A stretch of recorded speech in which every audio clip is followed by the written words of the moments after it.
அன்பு தமிழஞ்சங்களுக்கு தமிழ் பொக்கிஷத்தின் வணக்கங்கள். கோஹினூர் வைரம் பாகம் 2 முதல் பாகத்தை பார்க்காதவங்க கீழே டிஸ்கிரிப்ஷன்ல லிங்க் கொடுத்திருக்கேன், அதை பார்த்துட்டு வந்துருங்க. சோ கோஹினூர் வைரம் எங்களுடையதுதான் அப்படின்னு சொல்லி சுதந்திரம் கிடைச்ச உடனேயே இந்திய அரசாங்கம் இங்கிலாந்துக்கு ஒரு ரிக்வெஸ்ட் கொடுக்கறாங்க. ஆனா இங்கிலாந்து அரசாங்கம் சொல்லுது, இல்லப்பா, கோஹினூர் வைரம் எங்களுக்கு கிஃப்டா நீங்க கொடுத்துட்டீங்க, இல்லாட்டி எங்களுக்கு அது கிடைச்சிருச்சு, இனி உங்களுக்கு திருப்பி தர முடியாதுன்னு சொல்லி நிராகரிச்சுட்டாங்க. இப்படியே போய் மறுபடியும் 1953லயும் இந்திய அரசாங்கம் இங்கிலாந்து கிட்ட ஒரு ரிக்வெஸ்ட் கொடுக்கறாங்க. அது எங்க வைரம் தான், தயவு செஞ்சு எங்களுக்கு திருப்பி தந்துருங்க அப்படின்னு சொல்லி. அந்த நேரத்திலையும் நம்முடைய ரிக்வெஸ்ட் அப்படிங்கிறது நிராகரிக்கப்படுகிறது. பாகிஸ்தான் ஒரு படிக்கு மேல போய் 1976வது ஆண்டு கோஹினூர் வைரம் இந்தியாவுக்கு சொந்தமானது கிடையாது, பாகிஸ்தானுக்கு சொந்தம் அப்படின்னு சொல்லி பாகிஸ்தான் ஒரு ரிக்வெஸ்ட் கொடுக்குது.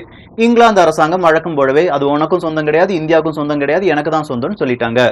இவ்வளவு பேர் இந்த கோஹினூர் அப்படிங்கிற ஒரு வைரத்தை பத்தி மட்டுமே பேசிட்டு இருக்குமே, ஏன் உண்மையிலேயே இந்த கோஹினூர் வைரம் மட்டும்தான் இந்தியாவில இருந்து எடுக்கப்பட்ட கொண்டு செல்லப்பட்ட வைரமா? இதுக்கு பின்னால் இருக்கும் வரலாறு என்ன? ஏன் உண்மையான வரலாறு மறைக்கப்படுகிறது? எண்ணற்ற கேள்விகளின் ஒரு தொகுப்பு தான் இந்த ஒரு பதிவு.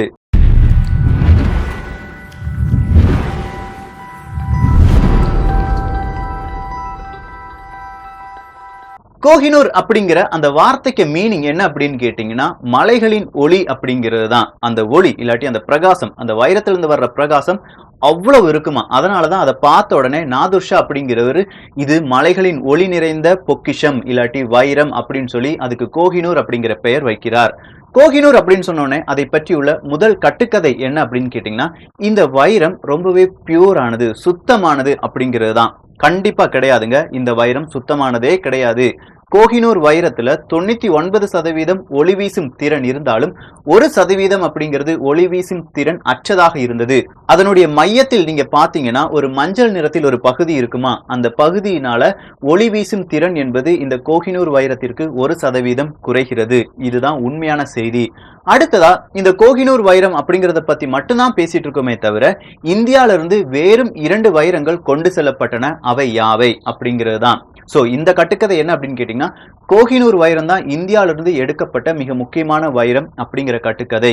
இதுக்கு உண்மையான விளக்கம் என்ன அப்படின்னு கேட்டீங்கன்னா, மேலும் இந்த கோஹினூர் வைரம் எப்படி இந்தியாவிலிருந்து எடுத்து செல்லப்பட்டதோ அதே நேரத்தில் 2 வைரங்களும் எடுத்து செல்லப்பட்டன.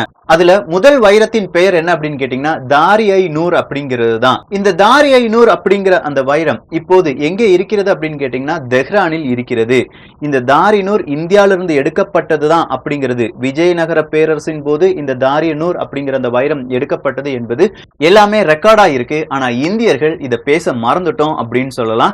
இந்த வைரத்துக்கு இப்போ இந்தியா சொந்தம் கொண்டாடுவது கிடையாது. இரண்டாவது வைரம் அப்படின்னு சொல்லும்போது முகலாய பேரரசின் வைரம், ஓவ்லோ வைரம் அப்படின்னு சொல்லுவாங்க. இதுவும் இந்திய நாட்டிலிருந்து எடுத்து செல்லப்பட்டு விட்டது அப்படின்னு சொல்லலாம். முதல்ல நம்ம பார்த்த தாரி-ஐ-நூர் அப்படிங்கிற அந்த வைரத்துக்கான எடை 190 கேரட் அப்படின்னு சொல்லியிருக்காங்க. இரண்டாவதாக பார்த்த இந்த முகலாயர்களின் அந்த வைரத்திற்கு 175 கேரட் அப்படின்னு சொல்லியிருக்காங்க. சோ இந்த 2 வைரங்களும் இந்தியாவிலிருந்து எடுக்கப்பட்டு பின்பு மறைக்கப்பட்டு இந்தியர்களால் மறக்கப்பட்டு விட்டது அப்படிங்கிற உண்மையை இதனால நீங்க தெரிஞ்சுக்கோங்க. அடுத்த கட்டுக்கதை என்ன அப்படின்னு கேட்டீங்கன்னா, இந்த கோஹினூர் வைரம் தான் மிகப்பெரிய வைரம் அப்படிங்கிறது தான். நிறைய பேர் எல்லாருக்குமே இதுதான் தெரியும், கோஹினூர் வைரம்னா பெரிய வைரம் அப்படின்னு சொல்லிட்டு இருப்பாங்க. பெரிய வைரத்துக்கு லிஸ்டை எடுத்து அதுல கோஹினூர் வைரத்தை சர்ச் பண்ணி பாத்தீங்கன்னா எந்த இடத்துல இருக்குன்னு கேட்டீங்கன்னா 90வது இடத்துல தான் இருக்கும். கோஹினூர் வைரத்தை இங்கிலாந்துல போய் நீங்க யாராவது பார்க்க போனீங்கன்னா போயிட்டு சொல்லுவீங்க, இவ்வளோண்டு சின்ன வைரமா நீங்க இவ்வளவு பெரிய வைரம் சொல்லிட்டு இருந்தீங்க அப்படின்னு கேட்பீங்க. ஆனா இந்த கோஹினூர் வைரத்தின் வரலாறு தெரிந்தவர்களுக்கு இது மிகப்பெரிய வைரம் அப்படிங்கிறது புரியும். ஏன் அப்படின்னா, இந்த கோஹினூர் வைரம் அப்படிங்கிறது முதல்ல நம்ம கையில கிடைச்ச போது அதனுடைய எடை எவ்வளவு இருந்துச்சு அப்படின்னு கேட்டீங்கன்னா சுமார் 793 கேரட், அதாவது 158 கிராம் இருந்துச்சு. அதன் பிறகுதான் இதை பட்டை தீட்டி நான் முதல்ல சொன்ன ஒரு மஞ்சள் நிற பகுதி இருக்குன்னு அதை எப்படியாவது அழிச்சிடலாம், அதை எடுத்துடலாம் அப்படின்னு சொல்லி ரொம்ப பேர் பட்டை தீட்டிக்கிட்டே இருக்காங்க. இதனால இந்த வைரம் கொஞ்சம் கொஞ்சமா சுருங்க ஆரம்பிக்குது. இப்படி சுருங்கி தான் இந்த கோஹினூர் வைரம் அப்படிங்கிறது இப்போது 105.8 அப்படிங்கிற கேரட் அளவுல வந்து நிக்குது.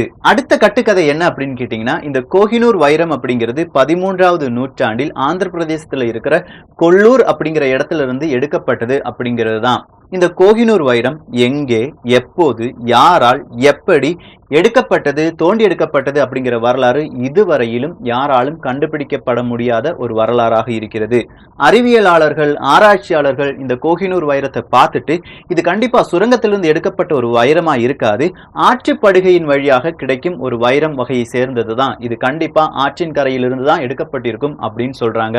அடுத்த கட்டுக்கதை, முகலாய மன்னர்களின் ரொம்ப பெரிய பொக்கிஷமாக கருதப்பட்டதுதான் கோஹினூர் வைரம் அப்படிங்கிறது.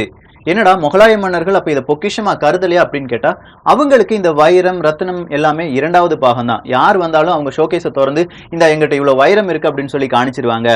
முகலாயர்களை பொறுத்த வரைக்கும் அவங்களுக்கு இம்பார்ட்டண்டா இல்லாட்டி ரொம்பவே பாதுகாத்தது எந்த மாதிரியான பொருட்கள் அப்படின்னு கேட்டீங்கன்னா, ரூபி, பவளம் அப்படிலாம் சொல்றோம்ல, அந்த மாதிரியான கற்கள் தான் அவங்க ரொம்ப அழகா பாதுகாத்துட்டு இருந்தாங்க. சோ வைரம் அப்படிங்கிறது இவங்களுக்கு ஒரு செகண்டரி தானே தவிர வைரத்தை அவங்க முன்னிலைப்படுத்தினார்கள் அப்படிங்கிறதே கிடையாது. கோஹினூர் அப்படிங்கிற அந்த வைரத்திற்கு எப்போது முக்கியத்துவம் பிரசித்தம் கிடைக்கிறது அப்படின்னு கேட்டீங்கன்னா, 19வது நூற்றாண்டில் பஞ்சாபில் இருக்கும் ரஞ்சித் சிங் அப்படிங்கிற அந்த மன்னன் கையில் கிடைக்கும் போதுதான் கோஹினூர் வைரத்துக்கு இவ்வளவு பெரிய பிரசித்தம் இருக்கு, அதுக்காக நிறைய பேர் போராடி இருக்காங்க, நிறைய பேர் உயிரை விட்டுருக்காங்க, இந்த மாதிரியான கதைகள் பரவ ஆரம்பிக்கும் போதுதான் உலக நாடுகளுக்கு இடையே இந்த கோஹினூர் வைரத்தை பற்றியான இந்த செய்தி பரவுகிறது. அதன் பிறகுதான் இதனுடைய மார்க்கெட் அப்படிங்கிறது உச்சிக்கு போகுதுன்னு சொல்லலாம். இன்னொரு கட்டுக்கதை என்ன அப்படின்னு கேட்டீங்கன்னா, இந்த நாதர் ஷா அப்படிங்கிறவர் இந்த முகமது ஷாட்ட இருந்து இந்த கோஹினூர் வைரத்தை எப்படி வென்றெடுத்தார் அப்படிங்கிற கேள்விக்கு நீங்க கூகுள்ல போய் சர்ச் பண்ணி பார்த்தா கிடைக்கிற பதில் என்னன்னா, இந்த முகமது ஷா அப்படிங்கிறவர் இந்த கோஹினூர் வைரத்தை அவருடைய தலைப்பாயில் வைத்துக்கொண்டே தூங்குவார். முகமது ஷாவை தோற்கடித்த பிறகு இந்த நாதர் ஷா அப்படிங்கிறவர் மிகப்பெரிய ஒரு விருந்து வைத்தார். அந்த விருந்தின் போது 2 நபர்களும் அவர்களுடைய தலைப்பாயை அப்படி இப்படி மாத்திக்கிடணும், இதனாலதான் இந்த கோஹினூர் வைரம் முகமது ஷாட்ட இருந்து நாதர் ஷாட்ட வந்துச்சு அப்படின்னு சொல்லுவாங்க. ஒரு தலைப்பாய்க்குள் கண்டிப்பா இந்த மாதிரியான ஒரு வைரத்தை வச்சிருக்க மாட்டாங்க.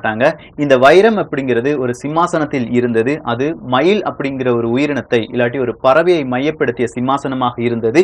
அதிலிருந்து தான் இந்த வைரம் எடுக்கப்பட்டது அப்படிங்கிறது தான் உண்மையான கூற்றை தவிர ஒரு தலைப்பாயிலிருந்து எடுத்தாங்க, அதுக்கு ஒரு பெண் உதவினாங்க அப்படிங்கிறது வெறும் கட்டுக்கதைகள் மட்டுமே. இவ்வளவு கதைகள் இந்த கோஹினூர் வைரத்தை சுற்றி இருந்திருக்கிறது.